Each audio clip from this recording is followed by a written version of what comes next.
मंथरा ने जब देखा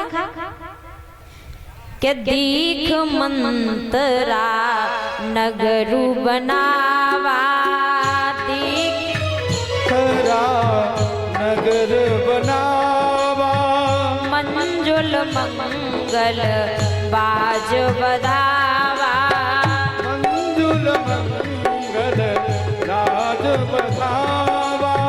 पूछ से लोग कहे काहा पुछाऊ, पूछ से लोग कहे नावत छाऊ।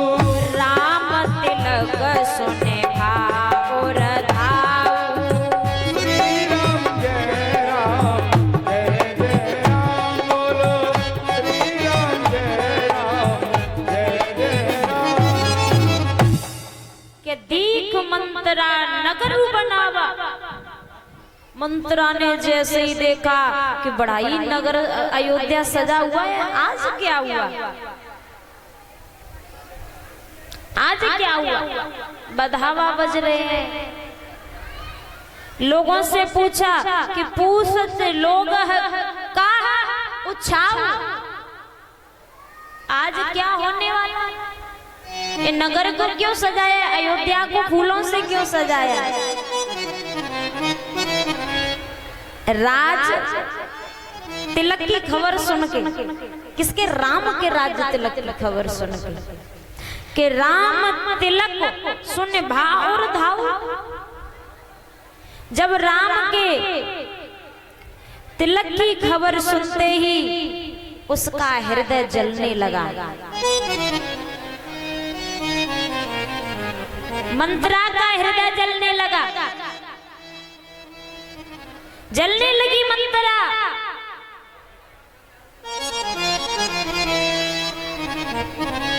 महाराज अब उसके पैर जमीन पे नहीं टिक रहे हैं। एक और चीज, जिसको आग लगानी होती है ना,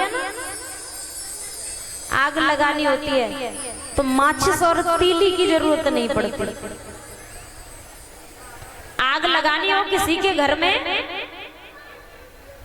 तो माचिस और तीली की जरूरत नहीं पड़ती। अब मंत्रा को आग लगानी है राजा दशरथ के घर में।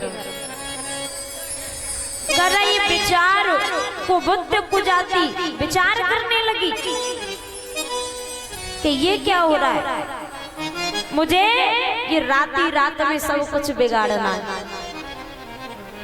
चली भरत मात पही गए बिलखानी, भरत की माता कैकेयी के पास में बिलखने लगी और कहने लगी, रानी तुम्हें पता है मैं क्या खबर सुन के आई हूं। सुबह होते ही राम का राज्य तिलक होने वाला है, राम अयोध्या का राजा बनने वाला है।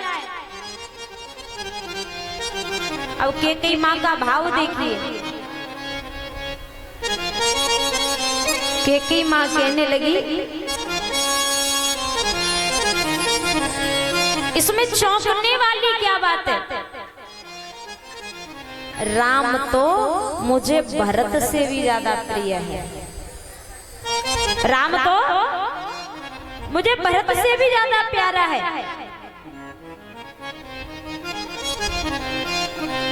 मंथरा कहने लगी, अगर राम राजा बन गया तो कैकेयी तुम नहीं कौशल्या राजमाता कहलाएगी, अगर भरत राजा बन गया तो कैकेयी तुम राजमाता कहलाओगे। सोच लो क्या बनना है तुम्हारा। रानी ने कहा इस करके, मंत्रा अब कहा सो कहा, अब मत कहना, राम को तो मैं भरत से ज्यादा चाहती हूँ। मेरा राम तो बहुत प्यारा है, और चाहे राम राजा बने चाहे भरत राजा बने, संतान तो दोनों हमारी, बालक तो दोनों हमारे, पुत्र तो हमारे। अब देवताओं में खलबली मच गई, कि अगर राम का राज्य तिलक हुआ तो राक्षसों का विनाश नहीं हो पाएगा। और ये बात तो सत्य है। अगर राम अयोध्या के राजा बन जाते तो रावण का विनाश कभी नहीं हो पाता, कभी रावण का विनाश नहीं हो पाता।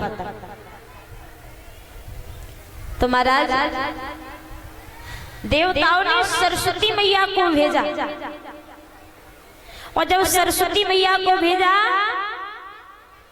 तो सरस्वती मैया जब आई,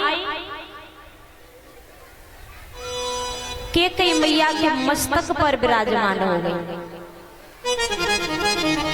और जो मंत्रा बात कह रही थी,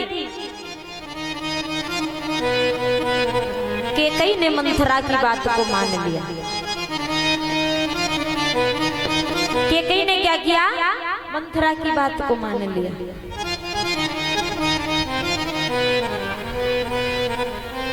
अब क्या करूं? कैकेयी पूछने लगी तो मंत्रा कहने लगी, याद करो तुम्हारे पति राजा दशरथ पर तुम्हारे 2 वरदान उधार हैं, और ये बड़ा अच्छा समय है, तुम अपने वो दोनों वरदान मांग लो। और याद रखना, ऐसे मत मांगना, पहले वचन ले लेना। क्या पता तुम मांगो राजा दशरथ ना दे, वचन ले लेना। मंत्रा चली जाती है। रानी कैकेयी ने केसों को बिखराया, श्रृंगार बिखराया, कोप भवन में जाकर के जमीन पे पड़ी है। अब राजा दशरथ तो पूरी रात सोए नहीं। राजा दशरथ सबसे पहले उठ करके रानी कैकेयी के पास में पहुंचे। रानी कैकेयी के पास जब पहुंचे, भोर भोर सुबह सुबह देखा रानी कैकेयी अपने कक्ष में नहीं है।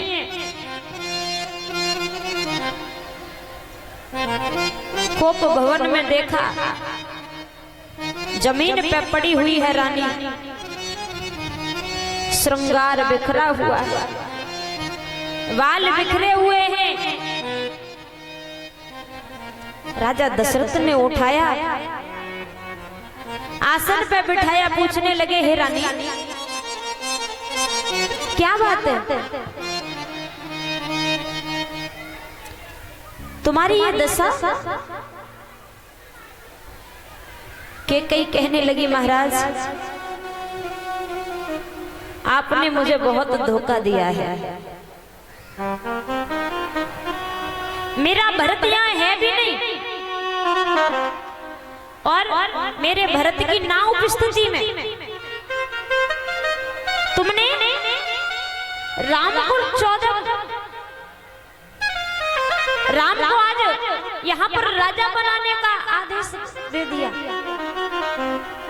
राम को अयोध्या का राजा बनाने की आदेश कर दिया।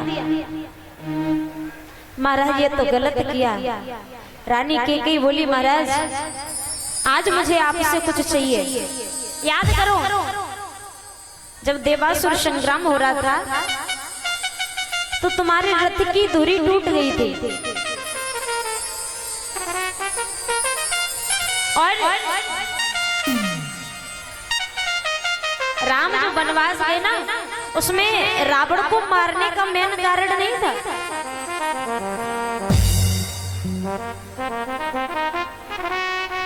राम को तो वो मुकुट लेना था जो राजा दशरथ भी नहीं ले पाए। किससे? बाली से। किससे लेना था? बाली से। रानी कैकेयी कहने लगी, महाराज जब तुम तुम्हारी रथ की धुरी टूट गई, मैंने अपनी अंगुली को लगा करके तुम्हारे प्राणों की रक्षा की।